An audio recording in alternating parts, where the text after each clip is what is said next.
We're just two friends who love the movies, call each other every morning. Hey, what's going on? Hey man, have you ever seen a movie on an airplane? I have. I have to plan it accordingly, though. Usually the flights are like an hour and a half, so I gotta find something that's under 90 minutes. What about you? So do you like download them on your phone beforehand like that? On my laptop. I don't like watching movies like on my phone. I like when they have the Delta or something where they have the screen on the back of the seat. Is that what you did recently? Yeah, I watched it was a 3 hour trip there to Colorado, 3 hour trip back. On the way there I watched one and a half, and on the way back I watched one and a half. Which ones did you end up watching? Okay, so they had the actor, Duke Johnson's solo directorial live action debut. Whose? Duke Johnson, who worked with Charlie Kaufman on Anomalisa. Oh yeah. Was that good?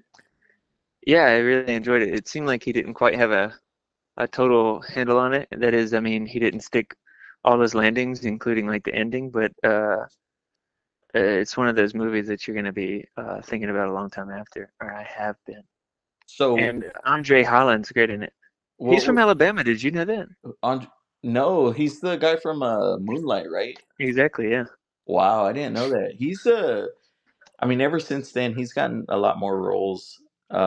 He's in that High Flying Bird, I think, the Oh Steven yeah, Soderbergh that's movie. right. Yeah, yeah. The Soderbergh. That was good. What else did you watch on the plane? Okay, so after that, immediately I started Locked with Bill Skarsgård and Anthony Hopkins. Oh, dude, was that like a? I haven't seen it, but it does look entertaining. Is it like a B movie? Kind of, and apparently it's a remake of an Argentinian movie of the same kind of plot. But Skarsgård and Hopkins really helped to elevate it, and I like those bottle thrillers. It's like Sam Raimi produced it, and he's just kind of been into that sort of stuff lately. Like he had a couple years ago, Don't Move, where it's just like a high concept where the girl like gets injected with something that makes her muscles freeze up, but she's got to Mm, escape this guy. yep. I watched that one. I to be honest, I wasn't a fan of that one. That's right. I remember you not caring for that one that much. Well, was it good? Locked? I enjoyed it, and I enjoyed like the guy, like at one of the tense parts, the guy in front of me like jerked his seat back. He reclined it. I was like, oh yeah, it's a 3D movie now, baby. Was there And like then, twist or what? Did it have like a twist? yeah, I mean, kind of. I mean, the whole thing uh, is completely propped up on one, the performances, and two, like the high concept is. It's Yeah. like you're like, okay, like the writers, are like, okay, what can we do next? Yeah. In this limited space, which that stuff appeals to me. Dude, it's kind of weird seeing him in a like normal role without like Hmm. any kind of like makeup or anything like that, you know? Yeah, to be honest, that's all I've seen him in, I think. I haven't seen it. I haven't seen Nosferatu. So I saw him in Barbarian, right? And then Uh-huh. one other thing I can't remember. But he's really good in it because he's kind of like this deadbeat guy, that's smoking a vape the whole time and scratching lotto tickets, and he plays it good. But it was supposed to be. I read Glenn Powell was like on at one point. I was like, that would have been not the same. No, I don't think he would have fit that. Like from what I've seen in the trailers, I don't think he would have fit that role. I think I'm pretty sure Glenn Powell I mean, he's gotten bigger and bigger. He probably got offers to do something something bigger, you know? Yeah, I'm sure. Yeah, it's just because you're right. It's not. I wouldn't quite call it a B movie, but it's. It's like I right mean, it's there. got two-time Academy Award winner Anthony Hopkins in it. Dude, why do you think that like he does have you seen any of his other like B movies? Now those other ones are B movies, but So yeah, no, I think he just loves acting. It's possible he's has some, he's always outrunning some debts or something. But like Nick Cage, like Nicolas Cage. Nick But Cage is like grinding for years getting out of debt. he finally got out of debt, right? Yeah, I think I mean, it kind of coincided with his comeback too. Um, I can't remember. I think it was like Vogue or Vanity Fair or something that did like this great piece on him that really inspired me to like rethink everything that I thought about him. Because for a while, honestly, when he was doing all those direct to DVD pictures, you're just like, Yeah. it makes you forget who he is. Yeah, and at times it's kind of hard. Well, here's the thing. You could say, "Oh, maybe he's phoning it in," but like he's caging it up, man. Like Yeah. he's giving it his all, even if He said that too. He said, he said, like, I've never half-butted a roll. Like, I always go in swinging. it's one of those things where he probably like you said, he goes in swinging, but he's missing a lot. But there's that one time where he actually hits a home run. You know? Well, you got to imagine the kind of people he's working with on those movies. Like some of them, I'm sure, like basically, college students on their first movie, and they're jacked. That he's jacked. They're like, we got Cage. He's excited about it, and they make the mistake of thinking that it's actually good. And then you probably Yeah. got some other guys that are just like corporate knuckleheads that are just like, okay, let's roll it. And he's Oh, like trying to like ask them about his character, and they're like, no, no, no, we're just gonna do this. I mean, I think at first people thought you remember Pig from a Yeah, few years back. yeah. So I don't know if you know, but he says that like that's probably his favorite movie that he's ever done. Yeah, yeah. And It probably feels culminative in some way. he, I'll be honest, I was one of them. Whenever I saw the title, whenever I saw, I was like, oh, he's like he's an owner of a It pig, felt like it was ripe to be memed.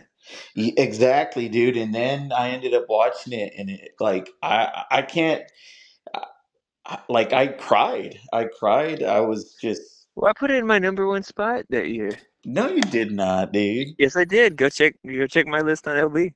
Sitting right there. No, I think you listed it as number two or number three or No, no, something. inside Bo Burnham's Inside was number two. I remember being on the fence about it, but I bumped him to number two because it's not like a real movie. Oh, all right. Well, I'll have to go look at your letterbox. So those were the two that you ended up watching in on the plane. Well, I watched the third because I was able to watch half of Locked on the way and then half of Locked on the way back, and I had time to like shift gears and put in another 90-minute flick. What did you watch? It's called Winter, Spring, Summer, Fall. I've never seen that one. Do you know what it is? No, I know what spring. So What was that? It's an Asian film. Spring, summer, fall, winter, and no, no, spring. yeah, it's not that one. But that's messing with the SEO for this movie. It's basically it's a rom-com coming of age, and it's got Jenna Ortega and I can't remember his last name. It's like Percy Hines White or something. How was it? It was entertaining, and it was exactly what you would expect. But what's interesting to me is this. Lori told me that this is the first Jenna Ortega movie I've seen. I think she was in Iron Man 3, but this is the first of her movies I've seen. And she was really good. She reminded me of a young Rachel McAdams. Um, but he is kind of like, and you see this a lot today, where he's kind of like offbeat. Yeah. He's not exactly handsome. Like he's a little hard to look. He reminds me of a young Steve Buscemi. Like he's very thin, and he's got this kind of long hair, and he's got like these kind of big lips, and Yeah. I don't know. He's just I'm like, but I always root for those situations, where the guy's batting out of his league, because I can relate. It's like she's out of your league. That movie. I've never seen it actually. Oh my gosh, man! That's with the guy that was in It's with the BlackBerry movie this yeah, last year. Jay Baruchel, or I think There that's it is. Baruchel or Yeah. something like that. And who's his girlfriend? It's Alice Eve. Man, that's one Oh of my yeah. favorite like comedies because it's so ridiculous, but Uh-huh. it's just man, it's one of those where I could watch it on repeat. Like it's so fun to watch. Well, maybe I'll stumble on it someday. But I did watch the thing you recommended to me most recently. Which one? We finished Close Encounters last night. Oh my gosh, man. Yeah, and I Oh never my, heard of it before you mentioned it. dude. Oh my god. Please, like, are you being serious? You've never heard? No, just kidding, dude. Oh gosh. Yeah, Let, okay, but I'm pretty curious about what you thought about it, man, because like obviously liked it, but I was kind of surprised at the way it all played out. it, dude. The best way to describe it is, do you remember Inside the Actor Studio? This is a television program? Yeah, James. I think his name is James Lipton. Not really. I don't think I ever watched it. So he has Spielberg on, right? Hmm. And I think he says something about how Spielberg's dad is a mathematician or something like that, and then Oh yeah, yeah, Spielberg's right. mom is a musician, right? Musician, yeah.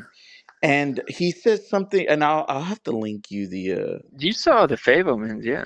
yeah, well, I'll link you the video when James Limpton is interviewing Spielberg, Okay. and he says something about how completely different languages, right? There you have music and Music and math, math. right?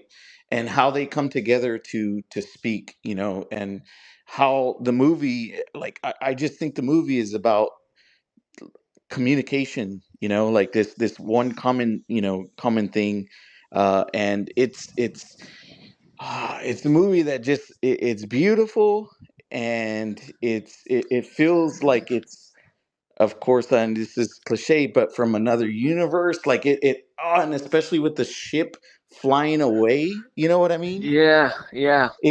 I don't know, man. I think it succeeded more than E.T. did, and I know that's wrong of me to say because E.T. is a completely different movie.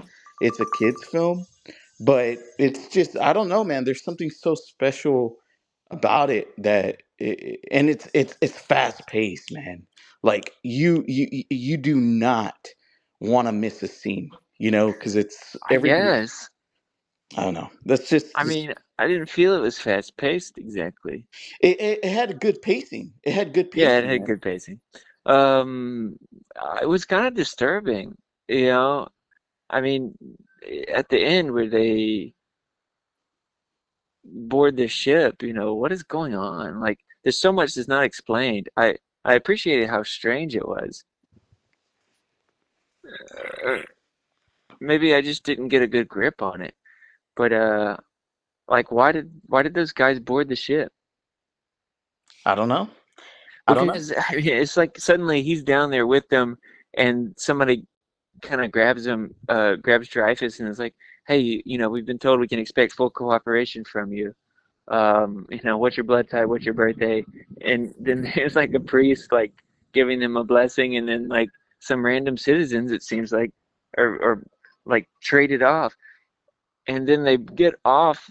I'm assuming the military personnel that gets off the flight were people from a long time ago, right? Because of the Yeah. So those were people that were taken from time, like different periods. it's just bizarre. It's just very, very strange. I'm gonna have to really think about it. I don't know. It. I think that's why I don't know what kind of critical or popular acclaim it has. I mean, I know people like it, but it's not in the same neighborhood as like what you're saying, E.T. or or, or whatever. Oh I no, mean, man. I think it's even more thought provoking than that. it I is mean, more thought-provoking, but it's less accessible. well, yeah, of course. I mean, E.T. is a family film. Like, yeah, it has some darker content on it, but like compared to most family films. But I mean, if E.T. were made now, it would have been obviously a PG-13 movie. I think it's like PG. But this one is like it's not really meant for. I would put it in the league of sci-fi like masterpieces like Yeah. Contact, Interstellar. It's on that level. There's Dude, I just like Spielberg back then, man, because he was acting so intuitively. Like that's why you get so much of like the poetry of his own perspective in his movies. Like you're just saying with the his parents' vocations and how that kind of dripped into the movie. you'll never probably get that kind of Spielberg again for however many movies we have him for. Yeah, I mean, apparently he's making a new Alien film. A Uh, new Alien film. not Alien like the franchise, but he's making a new sci-fi film. Okay, I thought his That's next about one was Bullet it. with Bradley Cooper. No, as far as I know, he has one like in the tank right now. Uh, that I don't know if it's pre-production, post-production. Let me see here. Let me look it up. Take a look. Okay, and so then the other thing we watched, uh, we just finished yesterday with Chloe was Chitty Chitty Bang Bang. Seen this movie, dude? Yes. Aw, dude. The Dish, a UFO story, plot TVA. Emily Blunt, Josh O'Connor, Colin Firth, Eve Houston. Oh, nice. Coleman Domingo, Wyatt Russell, and so on. Oh, you found it? Yeah, but dude, I swear there was something about him doing a Bullet movie. Am I crazy? No, I think he. Let me see. Unti- It's not on Letterboxd anymore. Maybe it got passed on. It's 2026. It's being kept under. It's called Untitled Steven Spielberg Amblin Universal Event Film. David Kep is it's Emily Blunt, White Russell. David Kep is writing the script Yeah, I'm talking along about the. with Spielberg. There used to be something he was going to do with Bullet, the character Bullet. Oh, I see it here. You see Bullet? Yeah, it's saying. Where's it at? Dang, he has such a long filmography.